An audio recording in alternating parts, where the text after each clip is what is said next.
It seems the heels advocate has to make this video, my brothers and sisters, because how could it be that one of the biggest Monday Night Raws in the run to the road to WrestleMania is going to be one of the worst that I've seen in a long time?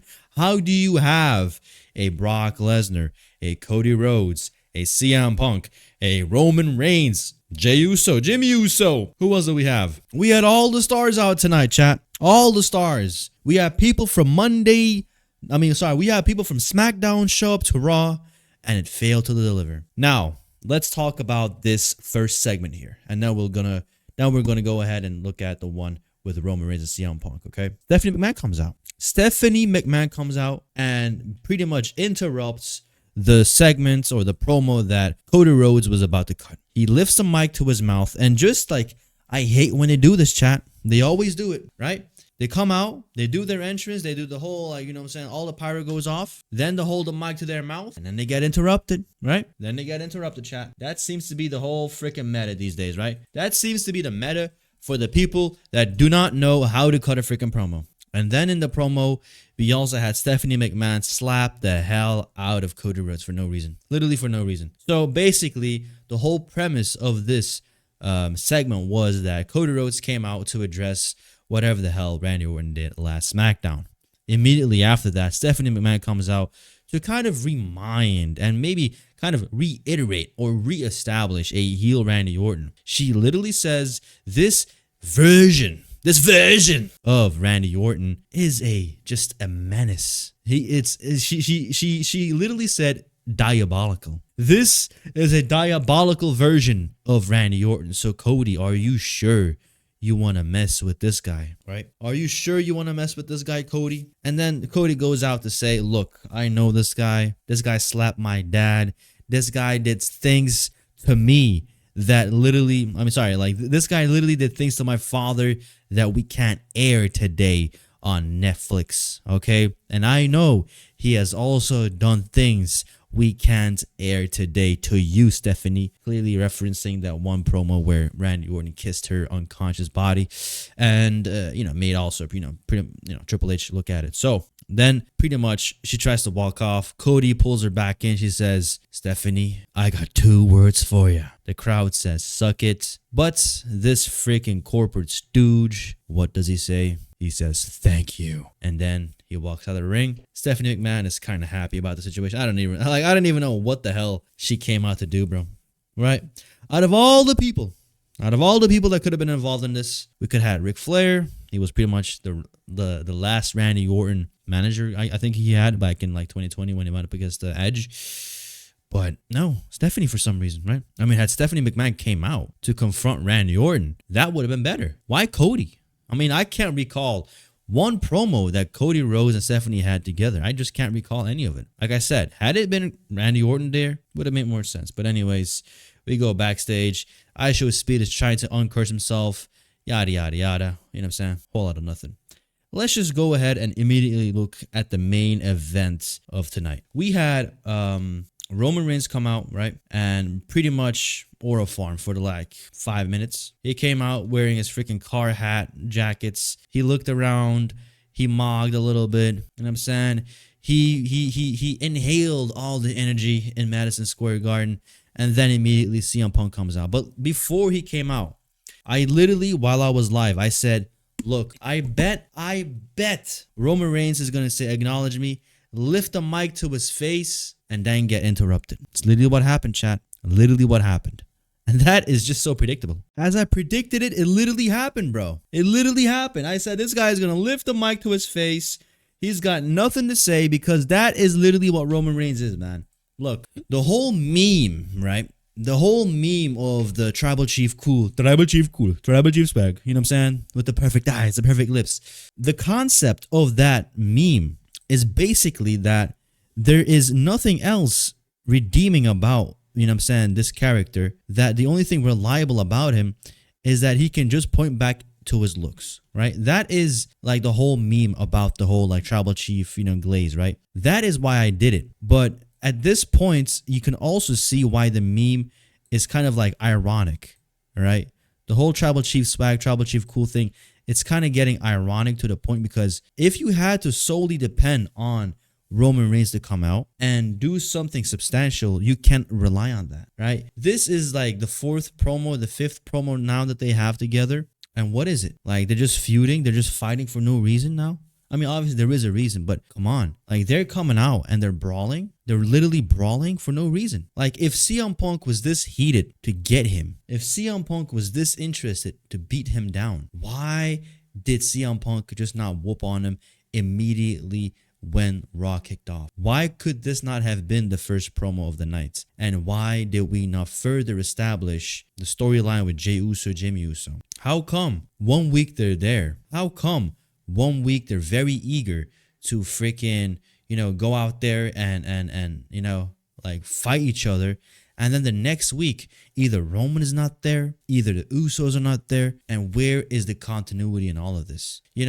This episode really had the makings to be a good episode, but just as it seems to be freaking routine, bro, it's almost impossible to have a good episode these days. And a good episode requires a few things. First of all, continue the storyline that you're in at a respectable pace. Second of all, make sure that the storyline you're in progresses with logic. Third of all, have us not wait an entire episode for a singular promo segment. It's not even a promo segment, just for one segment. We have many hours. We have many hours on the programming. We have about 3 hours, 2.5 hours. Honestly, they can go as long as they like. There's nothing holding them back, right? If they can have the freaking ads to back up, they can go as long as they want. So why not make sure that the show starts off from the beginning? Why was it so necessary for Stephanie McMahon to come out and slap Cody Rhodes when we could have had this segment right here, open up Monday Night Raw, kick off with a bang, have Roman Reigns go backstage, and the Usos are like, damn, man, Roman, why are you getting whooped on by this guy? It doesn't make any sense. Why are you doing it, man? And then maybe Roman can get mad. He can say, why are you guys questioning me? Come on. If this keeps on going, if you guys keep on questioning me, I'm just going to come out and whoop on you guys, bro. That way we can reestablish the bloodline tensions. But the way that they did it this week, it's okay, last week Roman whooped on CM Punk. This week Roman Reigns gets completely annihilated by CM Punk. It's almost fake, right? Obviously it is fake, but it makes it feel so much more fake. The fact that we have Roman Reigns, who barely ever gets whooped around like this, just got beaten down for a 3, 4, 5 minute streak. You couldn't get Roman Reigns to get back on his feet, hit him with a freaking Superman punch or spear. When CM Punk was walking on the barricades, Roman Reigns was getting back on his on his knees or on his feet. Couldn't he in that moment just go out there and spear this guy, continue the brawl, make it expand, make the Usos come in? I don't know. It doesn't really make sense to me that a guy that pretty much dissed another man's father, his dead father at that, is walking out of this segment completely beating down the guy that he dissed his father. You know what I'm saying? It's kind of weird almost in a way that CM Punk not only talks trash about his dad, but he also goes out there and beats him down. Now, this was a fair fight. Last week, it wasn't a fair fight. It was the bloodline that was there. Jay attacked CM Punk. Jimmy attacked CM Punk. Roman Reigns capitalized, hit him with a Superman punch, hit him with a spear, put him through a table. And then this week, CM Punk does the same exact thing. He gets his rematch. I mean, his revenge all on himself, all by himself. It doesn't make any sense to me, chat.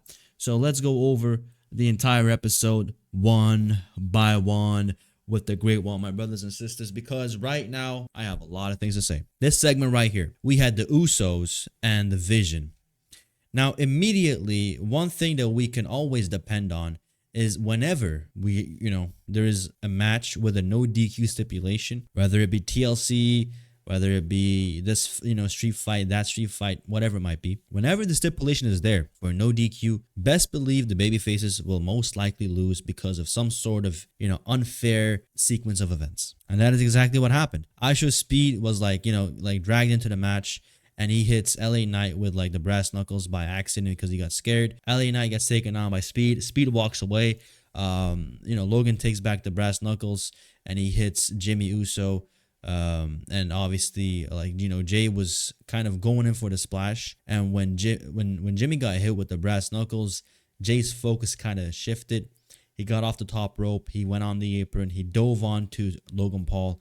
And in that process, after Jimmy got hit with the brass knuckles, he lays on his flat on his back. And Austin Theory goes in for the cover. 1, 2, 3. And Austin Theory beats the Usos for the WWE Tag Team Championships. Surprisingly though, chat, we did not have anything that kind of played on this afterwards. I mean, we had Liv Morgan come out. She, got a new hair dye job, right? You know what I'm saying? She got her fucking her roots done for WrestleMania. And then Stephanie Vaquer comes out. They brawl it out a little bit. And then Roxanne Perez comes out to equalize it. Then we had Lyra Valkyria and I think, Lash Legend and Nia Jax. I didn't watch. And the Bellas come out. Frenemies come out. They intercept. The match gets DQ'd. Nobody cares. This was kind of funny. Danhausen comes out. And as it is routine at this point, he comes out to kind of gift a few t-shirts. But he only was able to gift 2 t-shirts. So there was this cannon machine, right? T-shirt cannon machine. And there was literally only 2 t-shirts in the thing. That was pretty funny. Anyways, the following segment was Brock Lesnar coming out with Paul Heyman. And Brock Lesnar came out with the full fight gear. I was like, all right, now we're talking. Now we're going to have something serious now. You know what I'm saying? Now we're going to go somewhere. He calls out Obafemi. Obafemi comes out. The security guards come out. Adam Pearce tries to block it, but Adam Pearce gets tossed aside by Obafemi. Obafemi circles the ring, you know what I'm saying, hunting down his prey. They get in the ring, and then freaking Triple H comes out. Triple H comes out, bro. Are you kidding me? Triple H comes out to ruin this segment. Oh, no, you can't have a match. You got to save it till WrestleMania. Oh, okay, great.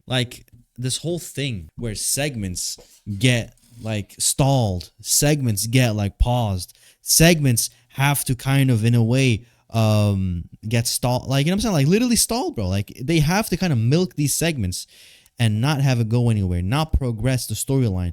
They're kind of addicted to that at this point. Let's be real. They're kind of addicted to it, right? Let's call a spade now. They did it with CM Punk. They did it with Roman. 1 week, Roman didn't show up. Jimmy and Jay had to carry it. The next week, he shows up. Obviously, they attack him. And then this week, the same thing happens, but in the opposite direction. Now, CM Punk gets the freaking beat down on Roman Reigns. Well, how did that further the storyline? How did we get any further? How are we building up more tension for the Usos? How? How are we doing that, chat? How are we gonna do that? We just literally don't, man. Brock Lesnar F5s the freaking security guards. That's about it. Penta beats Kofi Kingston to retain the freaking IC title. He gets on the mic and then he says, look, man, if y'all want to compete for this title, y'all better see me at WrestleMania in a ladder match. So I guess the IC title now is going to get defended in a ladder match, against, I believe, Dominic Mysterio is going to be in it. I'm not too sure he's going to be in it. Then, Dominic Mysterio comes out during the commercial break, cuts a 30-second promo real quick. Boom. He says, don't worry about me, Penta. I'm going to get you back. Finn, you kind of betrayed me, blah, blah, blah. And, that was also, whole spiel. Then we had the Seth Rollins segment, and I swear, this one was the biggest mind cluster F, because Gunther comes out. Gunther comes out, and he chokes out, and he beats out freaking Seth Rollins. He made Gunther. I am the Ying General, and I am going to get you, Chef Rollins, in the middle of that Ying, and I am going to slap you. I am going to choke you. I am going to beat you. I am going to destroy the myth of the architect, the myth of the bleached slayer, and I am going to show you that I am Gunther, the legend killer. I am Gunther, the 2-time world heavyweight champion of the world. So I'm come on, bro. What are we doing here, man? Paul Levesque, what are we doing, man? And one thing that annoyed me on the commentary booth, Michael Cole is such a fucking ass licker, bro. He was like, oh yeah, Paul Levesque came out to intercept. Paul Levesque came out, bro. Call him the Game, the cerebral assassin, Hunter Hearst Helmsley. Call him fucking H. Call him Triple H. Don't call him Paul Levesque. Oh my god. That was genuinely corny. Not to mention how corny this was here. Gunther pointing at the freaking WrestleMania sign, lifting up Seth Rollins' head. Seth Rollins went from trying to beef with Paul Heyman to getting confronted by Brock Lesnar, to Brock Lesnar getting confronted by Obafemi. How was Obafemi and Seth Rollins related? And now Braun Breaker's not in the mix, and now suddenly it's gonna be Gunther now. You're lost in the mix. You are lost in the mix. There's no other way to say this. You, Seth Rollins, are lost in the mix. You, Gunther, you are lost in the mix. And it's really sad for people to accept this. It really is sad. But we are aware of it. We are aware that Gunther is not going to go anywhere. We are aware of it that Seth Rollins, you know what I'm saying, he's not going to go anywhere either. Especially now that the World Heavyweight Championship title is going to get elevated, obviously, by CM Punk. But, you know, let's say if Roman Reigns wins it, then that title is going to get elevated to a point where if Roman Reigns is able to hold it, if it's good enough for Roman Reigns, then Seth Rollins is not good enough for the title. Even though Seth Rollins is like the longest reigning World Heavyweight Champion of this version of the belt, right? Pretty ironic. Then we had like I think Io Sky versus Raquel Rodriguez match. I don't remember who the hell won this. I don't really care either. And like I said, Roman Reigns comes out, 5-minute entrance, aura farming a little bit. Acknowledge me. I'm going to lift the mic to my face and not say anything, and that's going to be it, man. I'm going to get interrupted, intercepted, and then hopefully CM Punk can carry me forward. I mean, that's really the character of Roman Reigns, right? Like I said, if Roman Reigns was not put in a position where his place on the card was artificially created to be at the top, then he would not really ever naturally rise to that occasion. Like John Cena, for example, he was very, very bland, white meat babyface. Then he kind of turned heelish. Then he didn't know what the hell he was doing. Then he got over enough to become the United States champion, change that title, make his own spinner belt version of it, and then go out there and show the people that he is a true big star in the making. A few years later, he's tapping out Triple H at WrestleMania, and then he becomes the real new WWE, was it undisputed? Let's just call it WWE champion, bro, right? He's had matches against JBL where he's completely in like just a crimson mask, completely bloodied up. He took it that far for the art of the game. He did that. He got over. You know what I'm saying? It wasn't that like he was The Rock's cousin. It wasn't that he was 6'3" with a full head of hair, good beard. You know what I'm saying? Handsome. It wasn't because of his looks. No. Obviously, he looked the part as well. He was strong. He was big. He definitely looked the part. But it wasn't just this whole thing where he was born and molded, quote unquote, into the main event slot when the main event slot may or may not have needed him. You know, Roman Reigns needs the main event slot. Cena never needed the main event slot. I mean, by the time 2016, 2017 rolled around, how many times did John Cena was like, how often was he the face of a card, the face of a poster, or like the face of a pay-per-view? You can't recall. But that didn't really affect him. Roman Reigns' whole gimmick is Vince McMahon picked me to be the main eventer. I am in the main event scene. I am in the main event picture. That's why I am a main eventer. But had he just got on the mic and cut a 5 or 10-minute promo, it wouldn't have worked. That would have not worked, my brothers and sisters. And that is why immediately CM Punk had to come out and cut him off, because he was just not going to talk about anything substantial, let alone cut a good promo. It doesn't make sense, and it doesn't seem that we're going to go in a good direction, especially now that we've ignored everything that we did last week and last episode of Monday Night Raw. And one thing that it also seems is that the Heels Advocate seemingly had to make this video.